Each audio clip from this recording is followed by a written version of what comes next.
Hello mga ka-reels! Nandito tayo ngayon sa isang lugar kung saan tayo ay isinilang.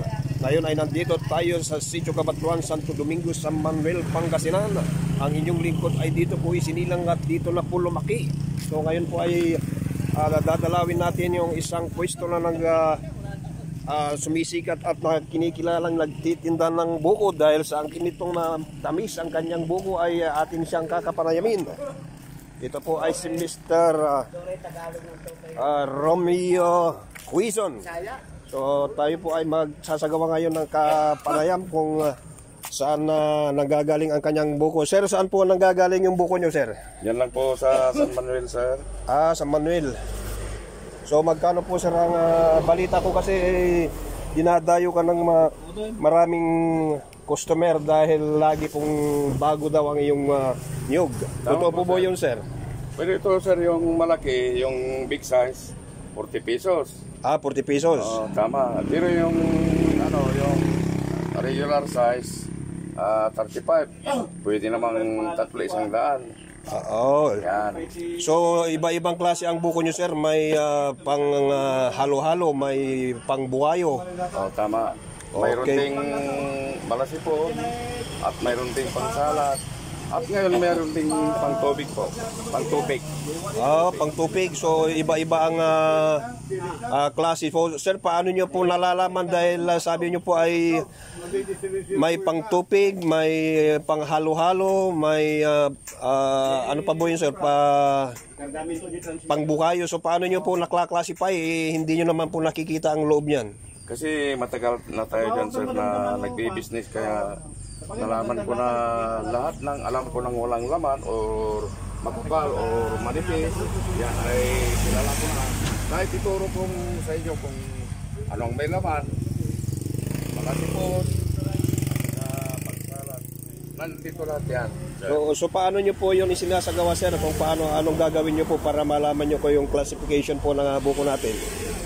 Sa tingin ko lang, sir, yung ganito, ito malasipon, pangsalad. Malasipon. Ngayon, ito tubig. Tubig ito, yan, tubig. So ipakita nyo nga, sir, sa akin kung paano yung ginagawa ninyo para maklasify nyo. Ano, hinihilod nyo po ba yan o binubuksan? Hindi na, sir, itinuturo ko lang kung ano, ito lang.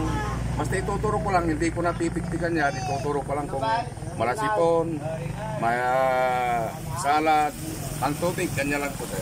So ibig sabihin, sir, sa itsura pa lang ng buko ay alam nyo na po ang classification nito. Ito lang po, sir. Ito kasi mayroong walang laman kasi may bibili sa akin na gusto nila walang laman.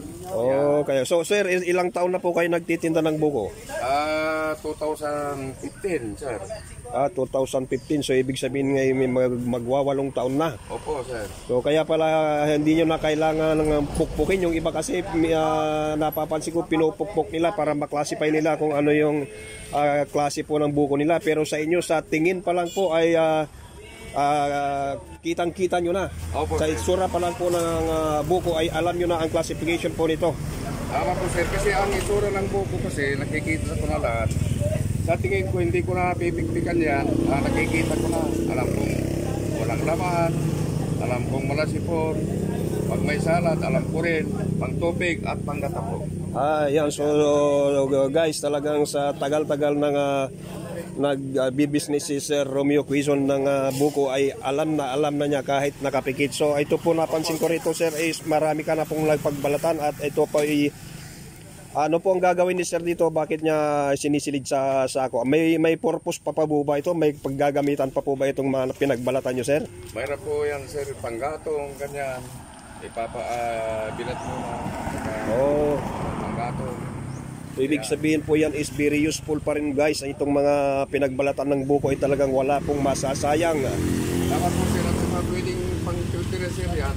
Pag natuyo sunogin, yun, fertilizer ng lupa. So at the same time, pwede rin siyang maging fertilizer. At the same time, pwede rin siyang gawing uling, mga ka-reels. Pwedeng gawing uling, so wala pong masasayang. So ayan lang po, guys, at doon po natatapos ang kapanayam natin dito kay Sir Romeo Quezon na sumisikat na dinadayo at pinupuntahan ng karatig bayan na kahit na sa taga-ibang bayan ay nakakarating dito para lang bumili ng kanilang buko. Yun lang po guys, at itong location niya po is napakadaling hanapin. Nandito lang po siya sa corner ng Sitio Cabatuan at sa Barangay Santo Domingo. Maraming salamat sa inyo guys.